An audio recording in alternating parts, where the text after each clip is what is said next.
On the surface level, it doesn't seem like Samsung really put much thought into the Galaxy Z Fold 6. Samsung is no longer leading and innovating in the foldable space as it is being surpassed by better and more complete devices.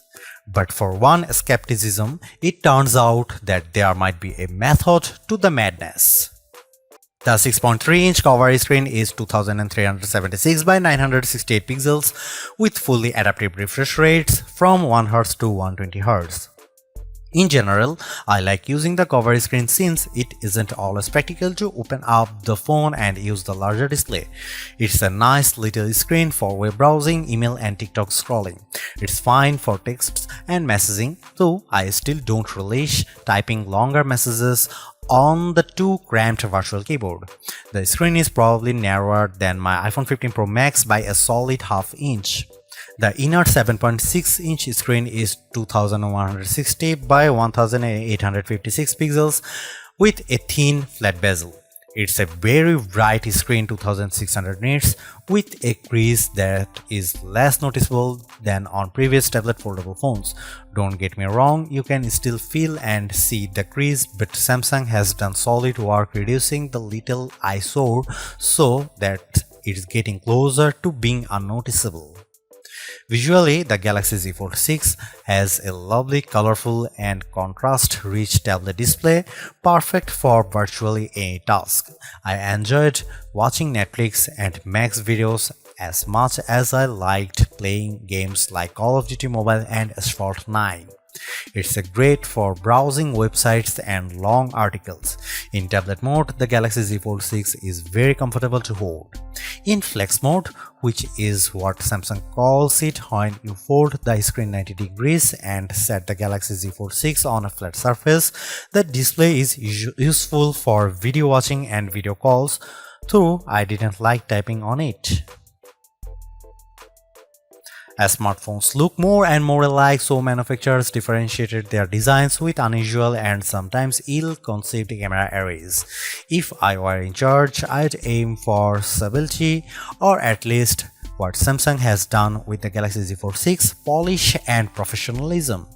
The 3-camera array on the back is prominent, but I like how each lens looks a bit like a prosumer camera lens.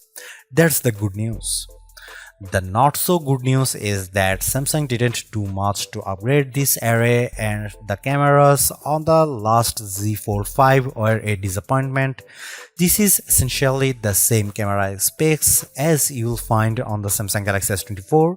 Here is how the 3 cameras break down.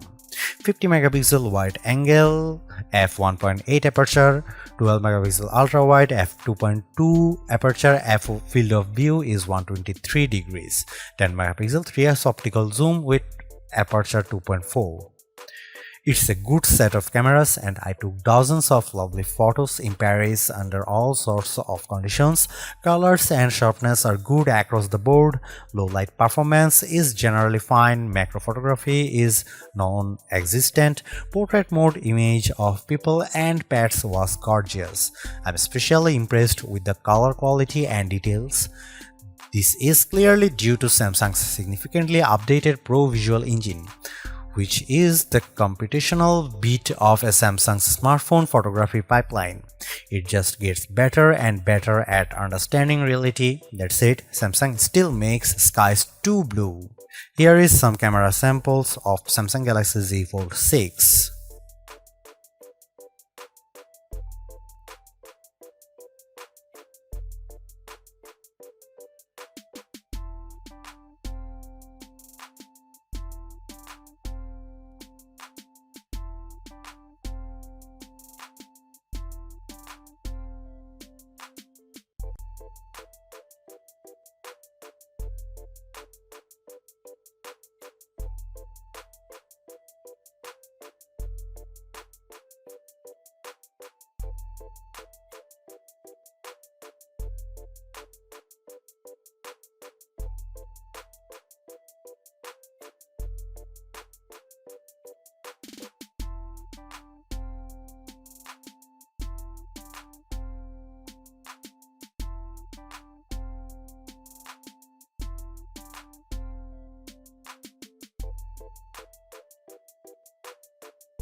Even with these designs and minor camera updates, the real story of the Samsung Galaxy Z Fold 6 is Galaxy AI, Samsung's artificial intelligence platform that reaches into photography, image editing, text messaging, search, writing, drawing, health, and translation services.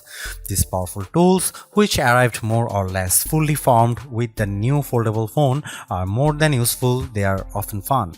Key Galaxy AI features include, but are not limited to, Circle to Search, Sketch to Image, Interpreter, Note Assist, and Chat Assist.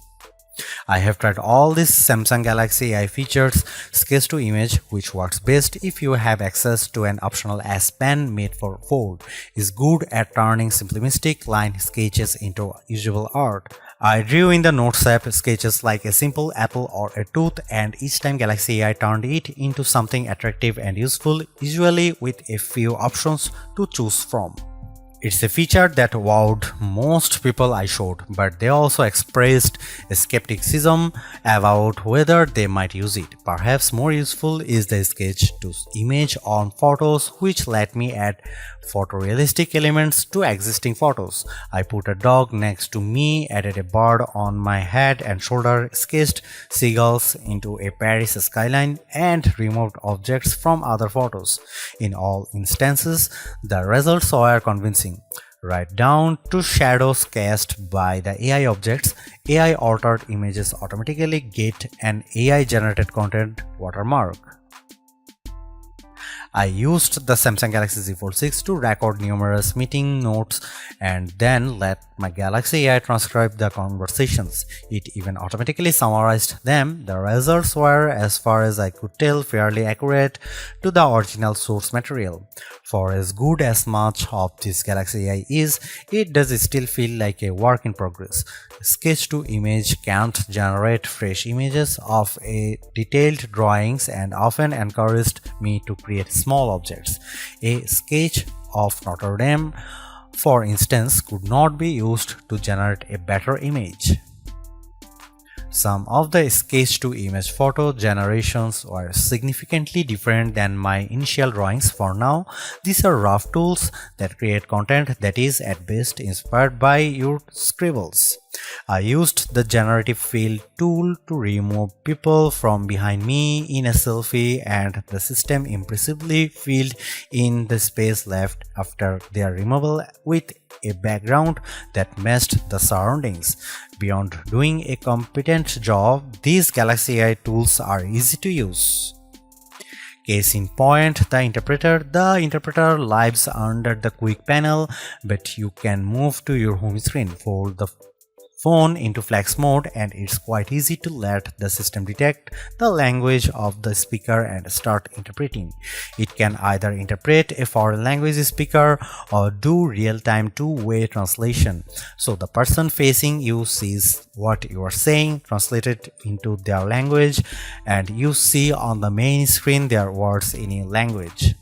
The AI feature works well, but I quickly realized that when I already had a language barrier, explaining to someone how to use this feature was a problem. I later used the Galaxy AI Translator to live translate a Spanish TV show. The translation was not always exact, but it was close enough to be useful. Samsung Galaxy Z Fold 6 is Samsung's most comprehensively thought out foldable to date. The cleaner, more pro design looks fantastic. It's comfortable to hold and pocket and is far more versatile than your average phone. It's thinner with a less noticeable crease, and that's a major bonus. So is the banked-in Galaxy AI, which is not always useful but can be tremendous fun. The cameras could be better, but I still like the images they capture.